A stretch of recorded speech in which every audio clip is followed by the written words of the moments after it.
هي الخوجه ديال اللحظات ديال الزلزال اللي ضرب البارح في القصر الكبير اللي سكن المغرب كامل، المغاربه كامل حسوا به. هو السرباي كيجمع في القهوه،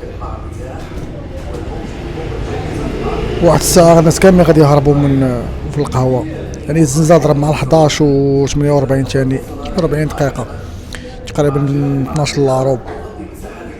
هاد القهوه كيسهروا شويه كيبقاو حتى الليل، ولكن السرباي دابا كيجمع في القهوه والناس واش شي سيد خرج من الكونطوار غيدي الزبل حاشاكم صافي. هو دابا غير شويه صراحه انا امبارح ما حسيتش به.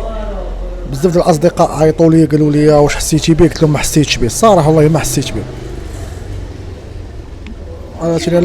على حسب الناس اللي هما الناس هربوا دابا الشومه، الناس كامل يهربوا. قالك اللي خاف نجا. وراه صراحه الزلزال اخوتي راه الزلزال ما تيتفهمش. والزلزال اللي كان في الحوس ديال شهر 9 اللي ديك العام اللي فات كان صعيب.